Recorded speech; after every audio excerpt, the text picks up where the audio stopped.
Hello everyone and welcome back to my channel. I hope you all well. So in this video we are going to be reviewing Star Wars The Empire Strikes Back, which is just a plain awesome movie from start to finish and completely transformed the cinema landscape because it really demonstrated how to do twists and turns properly, how to do cliffhangers properly, and most importantly, how to do sequels properly, which still to this day a lot of franchises cannot get right. So The Empire Strikes Back really showed how to do sequels properly, and like I said in my review for Star Wars A New Hope, I felt that that movie was pretty much just setting up future installments, and because of that The Empire Strikes Back was really able to capitalize on it and just create a brilliant movie that literally has you on the edge of your seat from start to finish.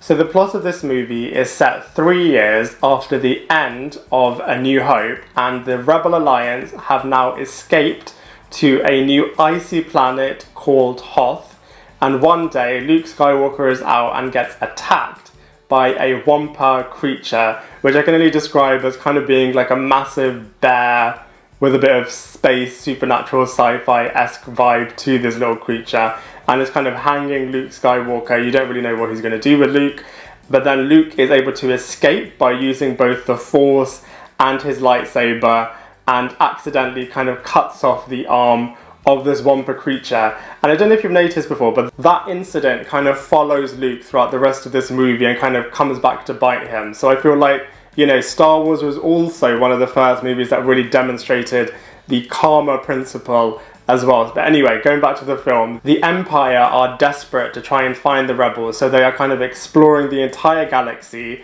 and then one day identify that they are on this icy planet of Hoth and send their best army to try and infiltrate and try to capture them.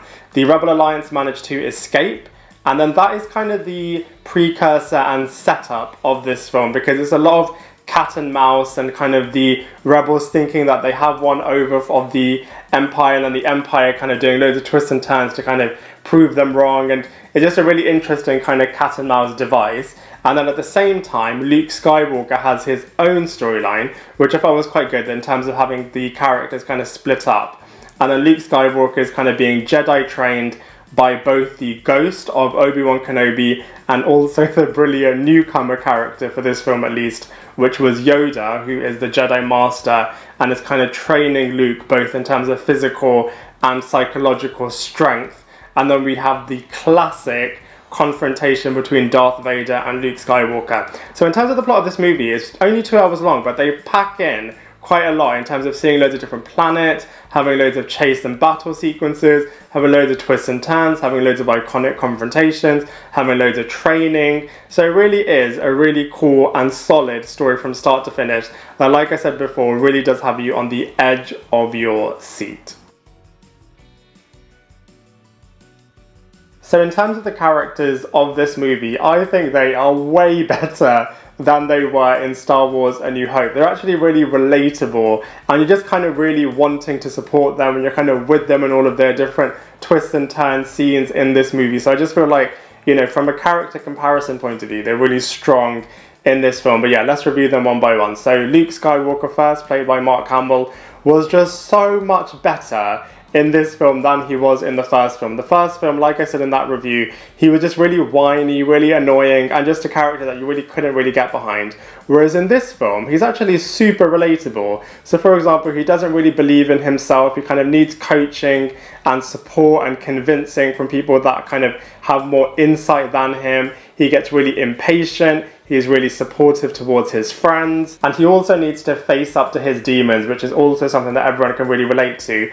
And on that note, I'm just going to give you a bit of an Easter egg. So that classic scene where Luke Skywalker is kind of visually, metaphorically coming up against Darth Vader and kind of defeats him, and then kind of sees him on the floor, and the Darth Vader mask kind of comes off, and then Luke Skywalker sees himself in the Darth Vader mask. You know, you can kind of give that analogy towards the fact that they are kind of the same family. But another little twist and turn that people didn't really know about is that the original trilogy was going to end with Luke Skywalker kind of defeating Darth Vader and then putting on the Darth Vader mask and now saying, now I am the new Darth Vader. So a really dark ending to the film, which I feel like that scene was one that was kind of alluding to the potential dark future of what this original Star Wars trilogy could have ended like. And I also feel like that scene in the cave where you're kind of facing your demons has also been kind of used and replicated in other franchises, such as with the white Power Ranger Tommy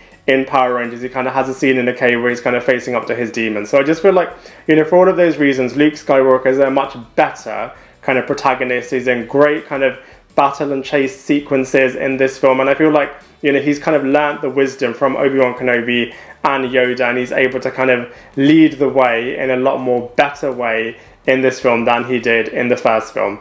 Then we have Han Solo, who's played by Harrison Ford, and similarly, he is a much more rounded, much more interesting character this time around as well. You know, pretty much his entire life, he's kind of been a solo traveler on his own, no pun intended, and now he's kind of with a group, he's kind of supporting a group, he's kind of saving the day for this group, he's kind of putting his life on the line for this group, he's finding love within this group, he's kind of, you know, doing everything for this group, which is not necessarily something that this character has known before. So I just feel like his character growth is really, really interesting, and he also gets twisted by a lot of people in this film, gets screwed over by a lot of people, and has a massive cliffhanger in this film as well. So I just feel like he's a really, really cool character in this film too. We then have Princess Leia, played by Carrie Fisher, and I feel like, again, in this film, not too much character development. I feel like she's demonstrating, you know, that she is a force to be reckoned with, that she's not a damsel in distress, and they tap into a little bit of her inner force power as well. But I just feel like the original trilogy,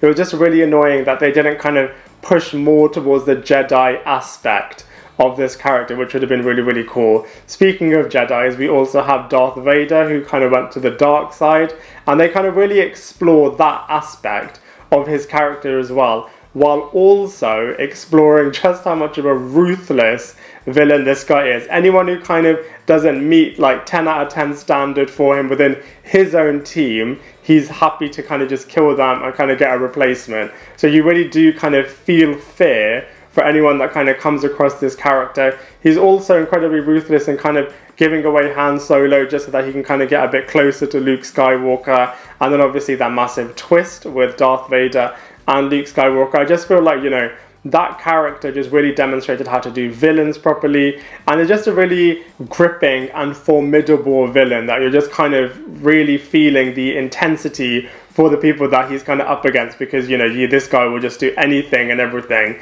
to kind of just get his way. We then also have some returning cast such as C-3PO and R2-D2, who just kind of bring that familiarity from the first film and are just really hilarious and really supportive within their own right. Chewbacca as well, really kind of a strong character within his own right, even though he doesn't really have any speaking parts, but you can also feel the friendship between him and Han Solo, which was a really nice kind of aspect of their relationship. And then we have really nice additions to this film as well. Yoda, the really iconic character now, this was the film that kind of introduced him to the Star Wars world, and he was just a brilliant kind of sage of wisdom, hilarious kind of in the beginning anyway, with how he's just kind of being this character that you don't really think is the ultimate Jedi Master, but then you really do learn from him as well. And I just feel like his little pearls of wisdom, you can just really write a book on all of the little aspects of the wisdom that he kind of teaches, in terms of, you know, you're not really going to get anywhere if you don't really believe in yourself, and you kind of have to have patience, you have to have self-belief. A lot of the lessons that people kind of teach people nowadays was kind of taught originally by the Yoda character, so I just feel like that's really, really cool. And then another character that they introduced here was Lando, which was a really cool character, because you really don't know, can you trust him, can you not trust him, is he going to support you, is he not going to support you, is he going to screw you over, is he not going to screw you over. You can really feel the intensity for these different characters, because they do not know, is this guy going to support us, is this guy going to hand us over to the dark side. Really gripping character that you just really don't know if you can trust him or not. And I just feel like, you know, that was a really interesting development for this character. And also we have Boba Fett, who was introduced here as well, introducing bounty hunters into the Star Wars world, somebody who really wants to get a hands on Han Solo and kind of give him to Jabba the Hutt and kind of get his reward. So, you know, all of the characters in this film are really, really well rounded, a lot more fleshed out, a lot more relatable, and I just feel like because of that, it just makes Empire Strikes Back an even better movie. So in terms of the visuals, I definitely feel like An Empire Strikes Back definitely improves on the visuals from A New Hope. I don't feel like it's as good as the prequels or the most recent trilogy. Obviously those were a lot more recent and they are a lot better in terms of the visual department. But you know, it's definitely watchable. The lightsaber battles look a lot better. The battle sequences look a lot better as well. The space chase sequences are a lot better as well. I found the ending of A New Hope, the Death Star battle within all of the different spaceships, a little bit monotonous, whereas in this movie, the space sequences look really, really cool. You also go to loads of new worlds this time as well. So we have the icy planet, we have the cloud planet, both of those look really, really cool. I would have wanted Yoda's planet to have a bit more going on there. It was a little bit basic over there, but you know, you can't have everything. But you know, that being said, all of the visuals in this movie, whilst not in the today standard, it definitely is really, really watchable. And like I said right in the beginning, it's really iconic, this movie, and the visuals really do allow you to kind of escape into this world and really be with all of these characters in their really iconic moments.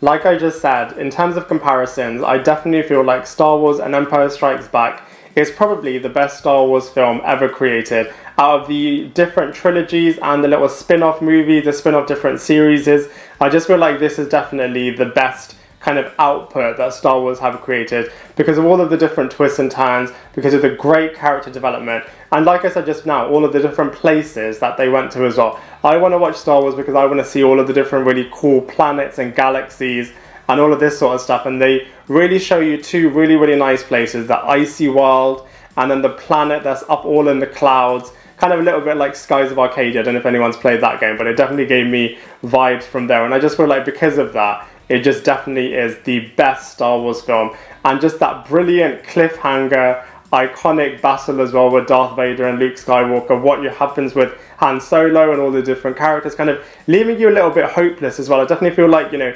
Infinity War has definitely taken some lessons learned from this movie as well, and because of that, I just feel like because it's such a game-changing, iconic film, it just definitely is the best Star Wars movie out there.